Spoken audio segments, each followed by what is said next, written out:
Chapter 28. David summoned all the officials of Israel to assemble at Jerusalem, the officers over the tribes, the commanders of the divisions in the service of the king, the commanders of thousands and commanders of hundreds, and the officials in charge of all the property and livestock belonging to the king and his sons, together with the palace officials, the warriors, and all the brave fighting men. King David rose to his feet and said, "Listen to me, my fellow Israelites, my people.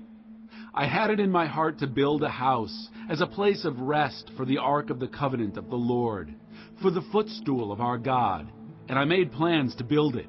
But God said to me, 'You are not to build a house for my name, because you are a warrior and have shed blood.'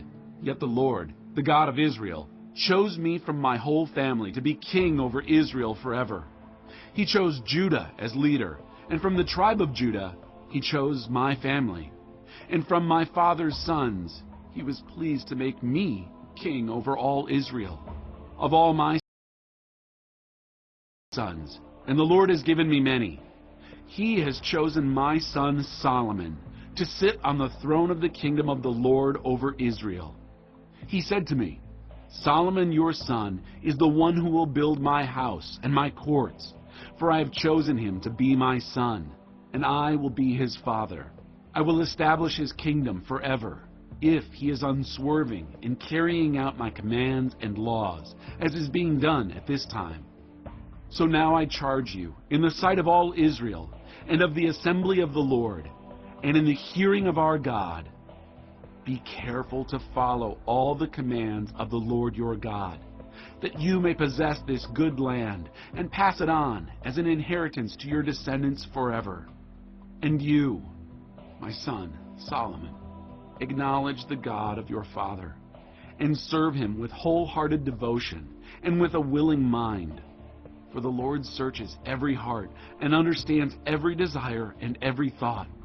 If you seek him, he will be found by you. But if you forsake him, he will reject you forever. Consider now, for the Lord has chosen you to build a house as the sanctuary. Be strong and do the work."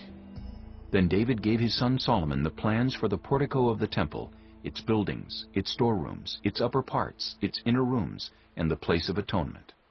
He gave him the plans of all that the Spirit had put in his mind for the courts of the temple of the Lord and all the surrounding rooms, for the treasuries of the temple of God, and for the treasuries for the dedicated things. He gave him instructions for the divisions of the priests and Levites, and for all the work of serving in the temple of the Lord, as well as for all the articles to be used in its service. He designated the weight of gold for all the gold articles to be used in various kinds of service, and the weight of silver for all the silver articles to be used in various kinds of service, the weight of gold for the gold lampstands and their lamps, with the weight for each lampstand and its lamps, and the weight of silver for each silver lampstand and its lamps, according to the use of each lampstand, the weight of gold for each table for consecrated bread, the weight of silver for the silver tables, the weight of pure gold for the forks, sprinkling bowls, and pitchers, the weight of gold for each gold dish, the weight of silver for each silver dish, and the weight of the refined gold for the altar of incense. He also gave him the plan for the chariot, that is, the cherubim of gold that spread their wings and overshadow the ark of the covenant of the Lord. "All this," David said, "I have in writing as a result of the Lord's hand on me," and he enabled me to understand all the details of the plan. David also said to Solomon his son, "Be strong and courageous, and do the work. Do not be afraid or discouraged, for the Lord God, my God, is with you. He will not fail you or forsake you until all the work for the service of the temple of the Lord is finished. The divisions of the priests and Levites are ready for all the work on the temple of God, and every willing person skilled in any craft will help you in all the work.